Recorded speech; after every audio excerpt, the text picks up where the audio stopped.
Le Chatelier, com seu princípio considerado por muitos como as leis de Newton da química, revolucionou a produção industrial das substâncias, mostrando com regras claras e relativamente simples como é possível aumentar o rendimento das reações químicas reversíveis. Na nossa aula de Equilíbrio Químico 2, temos claramente um ponto de partida e um ponto de chegada. Ponto de partida, recapitular tudo o que nós já vimos sobre Cassé. Ponto de chegada, chegarmos no princípio de Le Chatelier, que é quem vai nortear tudo o que veremos de equilíbrio daqui para frente. Esse princípio, de uma certa maneira, é como se fosse a lei de Newton para a química. Tudo que vier depois vai estar ligado a ele. Vamos começar então. Começar lembrando tudo da aula passada, recapitulando Cassé. Considere a reação N2 mais O2 dando 2 de NO. N2 e O2, primeiro membro, como se fossem reagentes. NO, segundo membro, como se fossem produtos. Qual é a expressão de Cassé? Cassé é concentração de NO ao quadrado. O segundo membro fica em cima e como eram 2 de NO, NO ao quadrado. O primeiro membro, concentração de N2 vezes concentração de O2. Você ainda lembra o que é a palavrinha Cassé? Constante de equilíbrio em função das concentrações. Então, todas as fórmulas são para concentrações. Ok? Vamos ver agora uma nova constante, a constante Kp. Kp é o seguinte, esse P é para pressões. Então, suponha que todos os participantes da reação sejam gases. Se eles são gases, eu posso medir a pressão parcial de cada gás. Kp, então, será a constante de equilíbrio em função das pressões parciais de cada gás. E se calcula exatamente da mesma forma que se calculou Kc, ou seja, segundo membro em cima, primeiro membro embaixo e expoentes da mesma forma. Vamos ver um exemplo? Considere a reação de formação da amônia. Nitrogênio mais hidrogênio formando amônia. Preste bem atenção aos coeficientes. Nitrogênio, coeficiente 1. Hidrogênio, coeficiente 3. Amônia, coeficiente 2. Logo, Kp fica pressão de amônia. Veja, trocamos, não é mais concentração. Pressão de amônia ao quadrado. E embaixo, pressão de N2 vezes pressão de H2 ao cubo. Hidrogênios não eram 3, então pressão de H2 ao cubo. Isso pode ser escrito de outra maneira. Repare, Kp igual a pressão ao quadrado, reparou? O ao quadrado fica em cima do P, que nem na matemática se faz seno ao quadrado. O ao quadrado fica em cima do seno. Então, pressão ao quadrado de amônia sobre pressão de N2 vezes pressão de H2 ao cubo. Pressão ao cubo de H2 escrito dessa maneira. Fica muito fácil. Não há nenhum problema em escrever a constante Kp. Agora, uma coisa precisamos aprender. Como relacionar. Como criar um vínculo entre Kc e Kp. Ou seja, precisamos de uma relação entre a constante Kc e a constante Kp, que é dada por uma fórmula não muito simples, mas dá para trabalhar, que é a seguinte: Kp igual a Kc vezes Rt elevado a ΔN. Repare que o Rt está entre parênteses. É todo o produto Rt que está elevado a ΔN. Vamos particularizar cada termo, que é R. R é a constante universal dos gases perfeitos, que é T. A temperatura, claro, mas a temperatura absoluta, ou seja, a temperatura em Kelvin. O problema é o ΔN. O que é ΔN? Variação do número de mols. Tá bom, variação do número de mols. Sem problema, entendido. Mas como é que eu calculo? Um exemplo vai te mostrar como é que calcula. Veja só. N2 mais 3H2 é o primeiro membro dessa equação. Quantos mols de gás temos aí? 1 mais 3. Ou seja, temos um total de 4 mols de gás. E o segundo membro da equação? 2 de amônia. Ou seja, temos 2 mols de gás. Repare então, no final, 2 mols. No início, 4 mols. ΔN, delta é sempre valor final menos valor inicial. Consequentemente, 2 menos 4. Ou seja, o valor para ΔN neste caso é menos 2. Compreendeu? não há nenhum problema em ser negativo. Pode ser positivo, pode ser negativo, pode até ser zero. Vamos ver então outro exemplo. N2 mais O2. Está aí o meu primeiro membro. N2, 1 mol, O2, 1 mol, total 2 mols. E vamos para o segundo membro. 2GNO. Olha lá, 2 mols. Lembra do que eu falei? O ΔN pode ser zero. E nesse caso é zero. 2 mols de produtos, 2 mols de reagentes, a diferença é zero. E isso vai ter uma consequência muito importante. Repare, o zero era um expoente. Eu vou ter RT elevado a zero, aquele RT vai valer 1 e não vai afetar em nada em nossa expressão. Ok? Viu? Bem, vamos fazer então agora um exercício para ver se todo mundo está entendendo esse começo de assunto. E quem vai nos ajudar a resolver o exercício é a Aqua, a querida gotinha da química. Vamos ao exercício? No equilíbrio químico, N2 gasoso mais 3GH2 gasoso, dando 2 de NH3 gasoso, verifica-se que Kc igual a 2,4 vezes 10 a menos 3 mol por litro a menos 2, na temperatura de 727 graus Celsius. Calcular o valor de Kp. Precisamos da fórmula Kp igual a Kc vezes RT elevado a ΔN. O Kc foi dado. Isto mesmo, Gotinha. Kc é 2,4 vezes 10 a menos 3 mol por litro elevado a menos 2. Perfeito. Eu sei de cor o valor de R. Puxa, eu sei que você sabe. R é 0,082 atmosfera litro por mol Kelvin. A temperatura foi dada, mas tem que passar para Kelvin. Gotinha, você está danada, tem que passar mesmo para Kelvin. Então veja, a temperatura de 727 graus Celsius. Aí eu somo a constante 273 e tenho 1000 Kelvin. Só falta achar o ΔN. Ah, mas o ΔN é muito fácil. Nós temos a equação nitrogênio mais 3 de hidrogênio, dando 2 de amônia. Então, repare, no segundo membro, eu tenho 2 mols de amônia. Então, segundo membro, 2. Primeiro membro, nitrogênio mais hidrogênio, 1 mais 3. 2 menos 1 mais 3, 2 menos 4. Ah, então o ΔN é menos 2. Agora é só fazer a conta. Alguém faz para mim? Professor! Ok, Gotinha, claro que eu faço a conta para você. Repara lá. Primeiro que tudo, vamos resolver aquele 0,082 vezes 1000, elevado a menos 2. Dá 82. Então, embaixo eu vou ter 82 elevado a menos 2. Então, o que eu tenho que fazer? Dividir 2,4 vezes 10 a menos 3 por 82 ao quadrado. O resultado, bem, o resultado tem que fazer a conta mesmo. E o resultado é 3,57 vezes 10 a menos 7, atmosfera elevado a menos 2. Você deve estar perguntando de onde que saiu esse atmosfera elevado a menos 2. Muito fácil, olha só. Nós tínhamos o Kc, que era mol por litro elevado a menos 2. Ou seja, unidade de concentração elevado a menos 2. Mas agora não é mais Kc, agora é Kp. Se é Kp, de que eu preciso? Unidade de pressão. No R, a unidade de pressão foi atmosfera. E ela vem igualzinha como era no Kc. Não estava elevado a menos 2? Continua. Então, a unidade desse Kp é atmosfera elevado a menos 2. Bem, vamos então agora à parte mais importante de toda a nossa aula, o deslocamento do equilíbrio, que é gerido pelo princípio de Le Chatelier. Vamos a ele?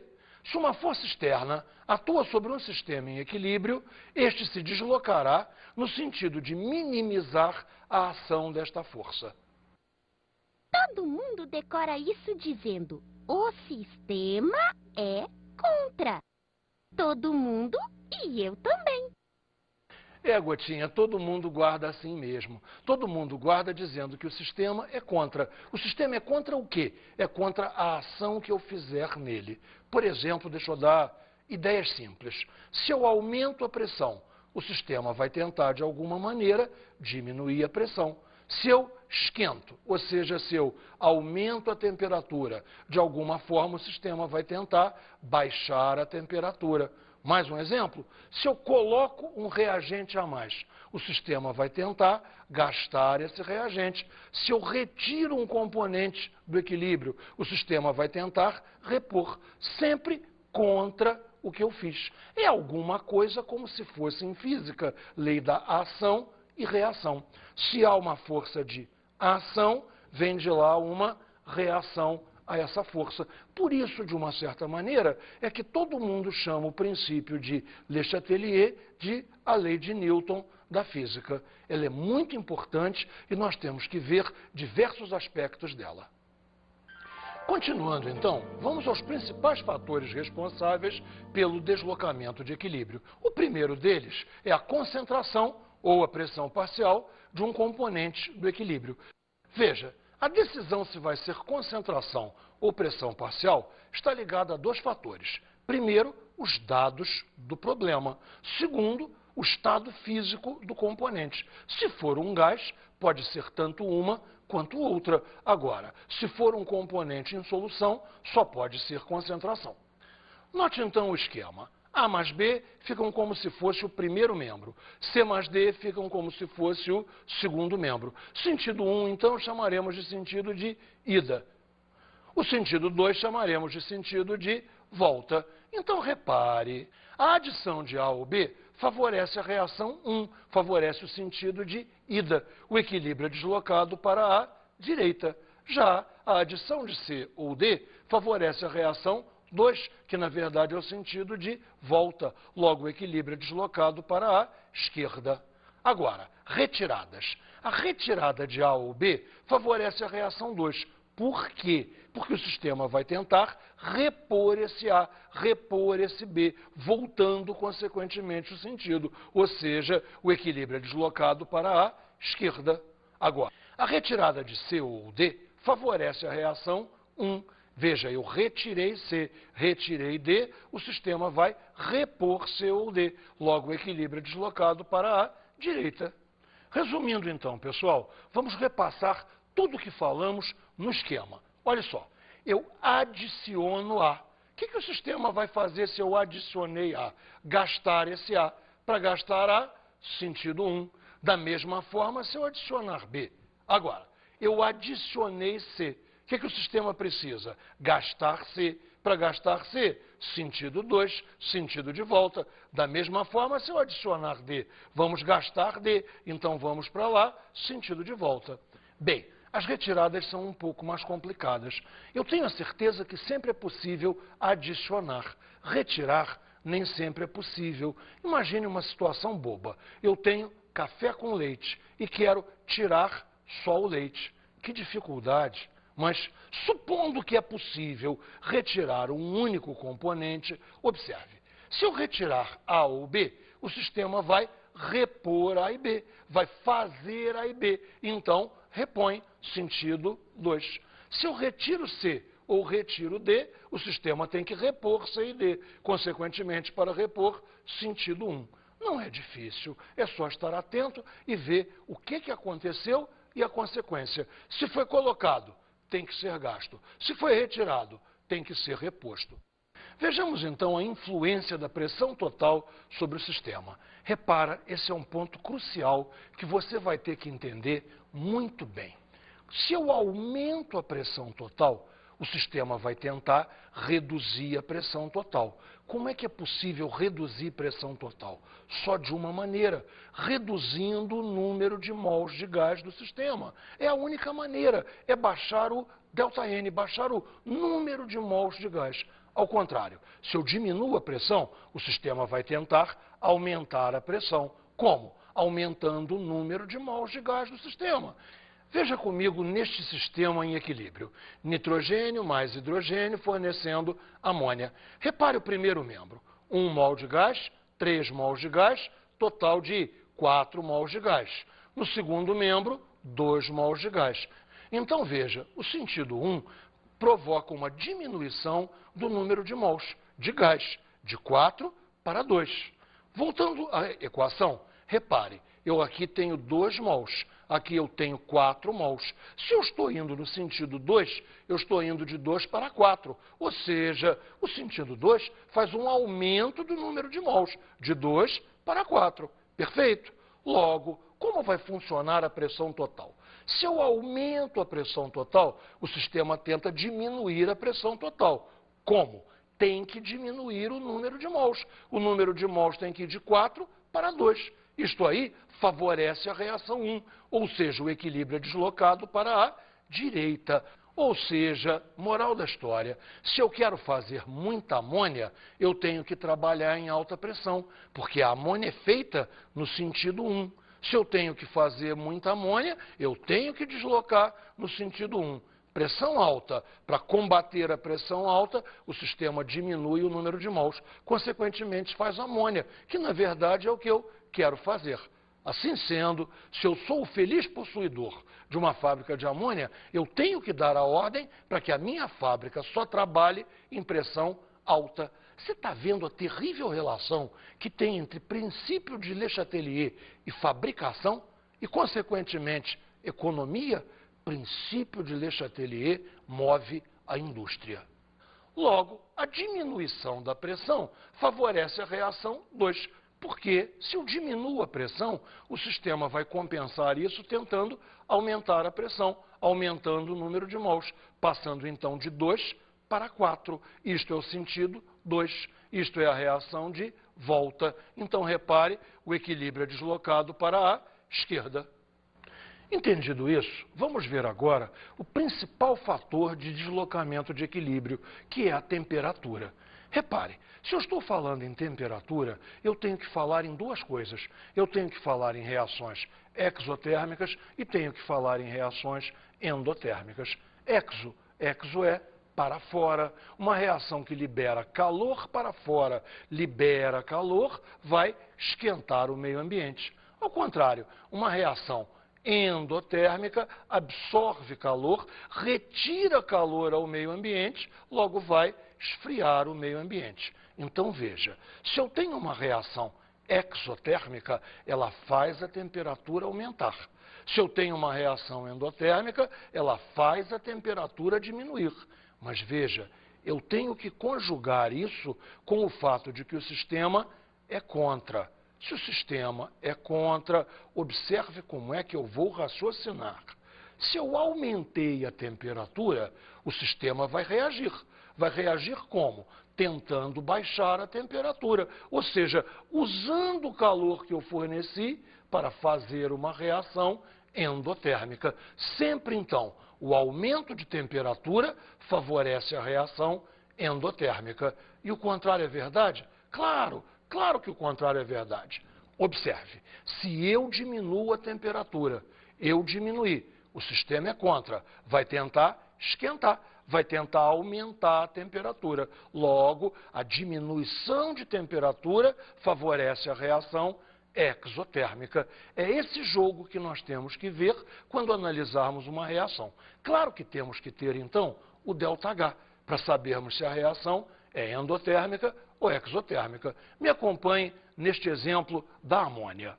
Nitrogênio mais hidrogênio fazendo amônia, nos 2 sentidos, 1 e 2, o ΔH se refere sempre ao sentido de ida, ou seja, o sentido 1, o sentido de ida, o sentido de escrita natural é que está dado aqui. Se o ΔH é negativo, quer dizer que a reação é exotérmica. Insistindo, que reação é exotérmica? A ida, ou seja, nitrogênio e hidrogênio se transformarem em amônia, isso é exotérmica. Vamos guardar assim? Fazer amônia é exotérmico. Logo, o sentido 1, reação exotérmica. Consequentemente, sentido 2, reação endotérmica. Perfeito? E agora vamos analisar o aumento da temperatura. O aumento da temperatura favorece que reação? Vamos ver se você entendeu. Se eu aumento a temperatura, eu estou favorecendo a reação que vai fazer a temperatura baixar. E qual é a reação que faz a temperatura baixar? Claro, você lembra, é a reação endotérmica. Então, o aumento da temperatura favorece a reação endotérmica. E quem é a reação endotérmica? A volta. Observe aqui, o aumento da temperatura é favorável à reação 2, ou seja, o equilíbrio é deslocado para a esquerda. Evidentemente, então, se eu fizer a diminuição da temperatura, será favorável à reação 1. O equilíbrio vai ser deslocado para a direita. Tá perfeito? Você entendeu esse jogo de o que eu faço, o que o sistema faz? Isso é essencial à resolução de qualquer exercício. Botei essa dica aqui para você não cair em pegadinha nenhuma. Olhe lá. A adição de um catalisador não desloca o ponto de equilíbrio de uma reação reversível. Aqua ataca outra vez. Claro que não desloca. Um catalisador faz o equilíbrio ser atingido mais rapidamente. Se o equilíbrio já foi atingido, o que o catalisador afetaria? Eu sou muito esperta. Está na hora de fazer exercício. E eu vou te convidar a me ajudar direto nesse exercício inicial. O primeiro exercício, então, é Kc para a reação A gasoso mais B sólido, dando C gasoso mais D gasoso, a 127 graus Celsius, é igual a 49 mol por litro. Qual o valor de Kp nestas condições? Vamos lá? A fórmula é Kp igual a Kc vezes RT elevado a ΔN, que eu espero que a gente já saiba de cor. Kc foi dado, é 49 mol por litro, ok? O R, todo mundo já sabe de cor, 0,082 atmosfera litro por mol Kelvin. T, temperatura. Bem, nos deram a temperatura Celsius, 127 mais 273, 400 Kelvin. Bem, e agora vamos com maior cuidado calcular o ΔN. ΔN desse exercício é quase uma pegadinha. Repare, no segundo membro eu tenho 2 mols de gás. C gasoso mais D gasoso, 1 mol mais 1 mol, 2 mols. Mas, no primeiro membro, somente A é gasoso, B é sólido. Então, B não conta como gás. 1 mol apenas, 2 menos 1, 1. É imenso número de pessoas que nesse exercício coloca ΔN igual a 0. Se isso aí fosse um exercício de múltipla escolha, eu garanto a você que a letra A seria Kc igual a Kp, ou seja, colocava como resposta 49, tirando a unidade, não colocando unidade de pressão, porque a maioria das pessoas faria ΔN igual a 0. 2 menos 2, RT elevado a 0, RT elevado a 0 igual a 1, Kc igual a Kp. Mas você não vai cair nessa pegadinha. Quando você for calcular ΔN, dará a maior atenção ao estado físico de todos os componentes do equilíbrio. Vamos lá de novo? ΔN, então, é 2, 1 mais 1, 2, menos 1, somente o A que é gasoso. B sólido não entra. Logo, 2 menos 1, 1. Podemos, então, aplicar a fórmula agora. Veja só, 49 é o valor de Kc. 0,082 vezes 400 elevado a 1. Se o expoente é 1, conta normal. 49 vezes 0,082 vezes 400. Kp, então, dá 1607,2. De novo, atmosfera. De onde saiu esse atmosfera? Lembra, qual era a unidade de Kc? Mol por litro. Qual é o expoente de mol por litro? Ué, 1, que é o valor de ΔN. Logo agora que eu passei para Kp, eu preciso de uma unidade de pressão. A do R foi a atmosfera. E o expoente, 1, ou seja, não escrevemos nem num caso, nem no outro. Se o Kc era 49 mol por litro, o Kp é 1607,2 atmosferas. Fica absolutamente correto dessa maneira. E vamos a mais um exercício? Diga para que lado se desloca o equilíbrio do sistema se houver a duplicação do volume total do reator. Opa! Duplicação do volume total. Quer dizer que o volume dobrou.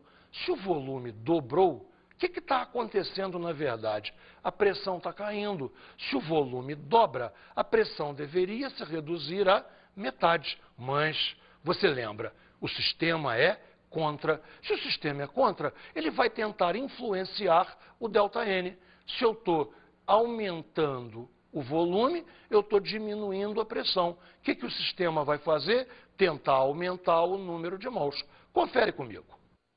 H2 mais Cl2, dando 2 de HCl. Tudo é gás. Gás, gás, gás. Quanto é que vale ΔN nesse caso, pessoal? 2, 1 mais 1, não há nenhum sólido à vista, não há nenhum sólido à vista. 2 menos 2. ΔN é 0. Se ΔN é 0, o pobre do sistema não tem do que ser contra. Nenhum lado faz aumentar o número de mols ou diminuir. Logo, a reação não tem influência de pressão, não sofre nada com a pressão. E o equilíbrio não se desloca para lado nenhum. O que é, de uma certa maneira, um complicador para a resposta. Porque se perguntam para que lado se desloca, a pessoa quer dizer alguma coisa. Vai para lá, vem para cá. A pessoa não gostaria de falar que não vai para lado nenhum. E essa é a resposta correta. E o examinador sabe disso e tenta te pegar com esses detalhes. Vamos à reação de baixo. 2 de CO gasoso mais O2 gasoso, dando 2 de CO2 gasoso. 2 com mais 1, 3. Aqui só temos 2. 2 mols, 3 mols. O ΔN desse sistema é menos 1. Espera aí. O que o examinador pediu para a gente considerar?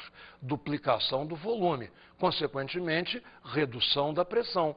Se a pressão vai ser reduzida, o sistema é contra. O sistema tenta aumentar a pressão. Para aumentar a pressão, tem que aumentar o número de mols. Voltando na reação, aqui temos 2 mols, aqui temos 3 mols. Para aumentar o número de mols, passar de 2 para 3. O equilíbrio se desloca nesse sentido. O equilíbrio é deslocado no sentido da volta. O equilíbrio é deslocado à esquerda.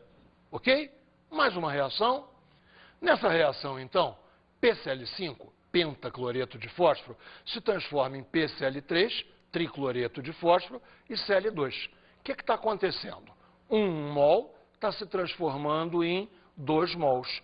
Nós duplicamos o volume, reduzimos a pressão à metade. Consequentemente, o sistema vai tentar aumentar a pressão, aumentando o número de mols. Ou seja, passando o número de mols de 1 para 2. Passar de 1 para 2 é reagir à direita. Ou seja, o equilíbrio é deslocado no sentido da ida. Bem, para fechar essa aula com chave de ouro, vamos analisar uma situação de equilíbrio que ninguém esperaria ver em uma aula de química. O equilíbrio de gases dentro de uma garrafa de champanhe. Caramba, tem uma coisa que você não sabe. Você já viu todo mundo estourar champanhe. O que você não raciocinou é qual é a pressão que tem ali dentro. A pressão ali dentro é de 5 atmosferas. 5 atmosferas é equivalente a você estar 50 metros abaixo do nível do mar. Você já imaginou mergulhar 50 metros? Qual seria a pressão em cima de você? Esta é a pressão dentro de uma garrafa de champanhe. O que nós temos basicamente ali afetando o equilíbrio? CO2 e água. CO2 e água, o CO2 não simplesmente se dissolve na água, ele reage com a água, fazendo um equilíbrio entre H+, e HCO3-. Repare comigo no quadro. No primeiro membro, você tem 1 mol de gás, apenas o CO2 gasoso.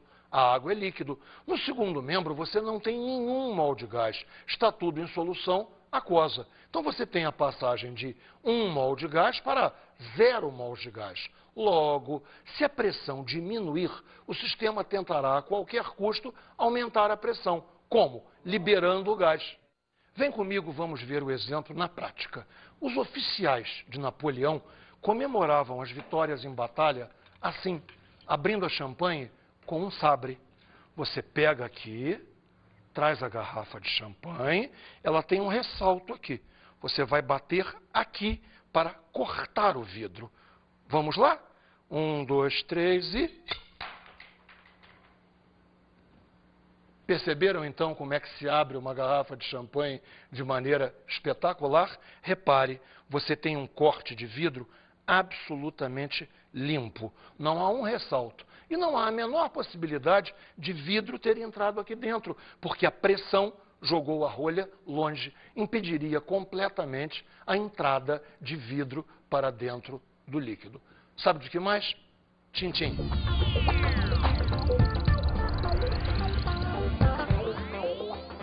Bem, neste caso de hoje, a minha dica de estudo para você é uma só. Resolver a maior quantidade de exercícios que você puder, pois tenha certeza, esse esforço é recompensado pelo número de questões que aparecem em prova envolvendo o princípio de Le Chatelier. Isto é absolutamente fundamental para você continuar o seu estudo de química. Toda a indústria está apoiada no princípio de Le Chatelier. Bom serviço para você e muitos exercícios.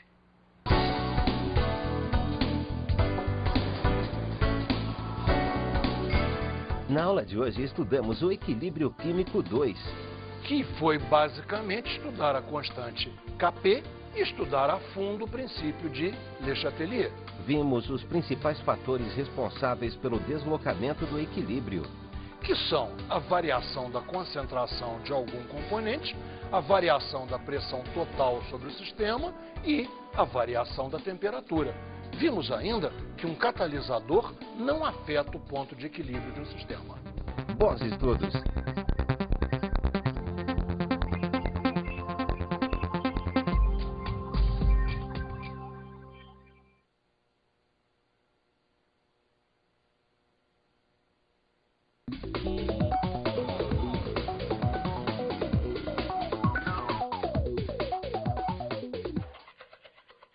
Trabalhar com o princípio de Le Chatelier, para mim, é uma das coisas mais prazerosas, porque eu relembro a minha origem na indústria. E na indústria, você sabe, sem princípio de Le Chatelier, não se faz nada.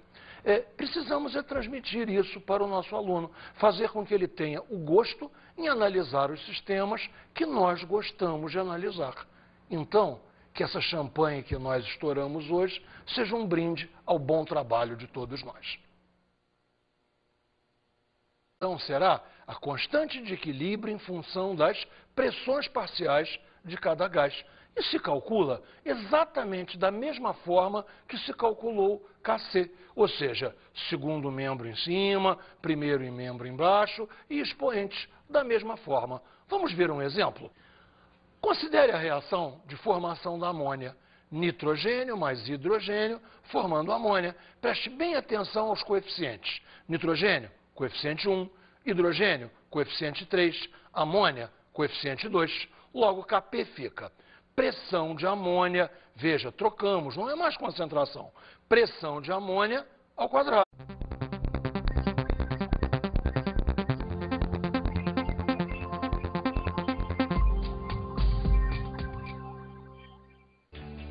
Le Chatelier, com seu princípio considerado por muitos como as leis de Newton da química, revolucionou a produção industrial das substâncias, mostrando com regras claras e relativamente simples como é possível aumentar o rendimento das reações químicas reversíveis. Na nossa aula de equilíbrio químico 2, temos claramente um ponto de partida e um ponto de chegada. Ponto de partida, recapitular tudo o que nós já vimos sobre Kc. Ponto de chegada, chegarmos no princípio de Le Chatelier, que é quem vai nortear tudo o que veremos de equilíbrio daqui para frente. Esse princípio, de uma certa maneira, é como se fosse a lei de Newton para a química. Tudo que vier depois vai estar ligado a ele. Vamos começar então. Começar lembrando tudo da aula passada, recapitulando Kc. Considere a reação N2 mais O2 dando 2 de NO. N2 e O2, primeiro membro, como se fossem reagentes. NO, segundo membro, como se fossem produtos. Qual é a expressão de Kc? Kc é concentração de NO ao quadrado. O segundo membro fica em cima e como eram 2 de NO, NO ao quadrado. O primeiro membro, concentração de N2 vezes concentração de O2. Você ainda lembra o que é a palavrinha Kc? Constante de equilíbrio em função das concentrações. Então, todas as fórmulas são para concentrações. Ok? Vamos ver agora uma nova constante, a constante Kp. Kp é o seguinte, esse P é para pressões. Então suponha que todos os participantes da reação sejam gases. Se eles são gases, eu posso medir a pressão parcial de cada gás. Kp então, e embaixo, pressão de N2 vezes pressão de H2 ao cubo. Hidrogênios não eram 3, então pressão de H2 ao cubo. Isso pode ser escrito de outra maneira. Repare, Kp é igual a pressão ao quadrado, reparou? O ao quadrado fica em cima do P, que nem na matemática se faz seno ao quadrado. O ao quadrado fica em cima do seno. Então, pressão ao quadrado de amônia sobre pressão de N2 vezes pressão de H2 ao cubo. Pressão ao cubo de H2 escrito dessa maneira. Fica muito fácil. Não há nenhum problema em escrever a constante Kp. Agora,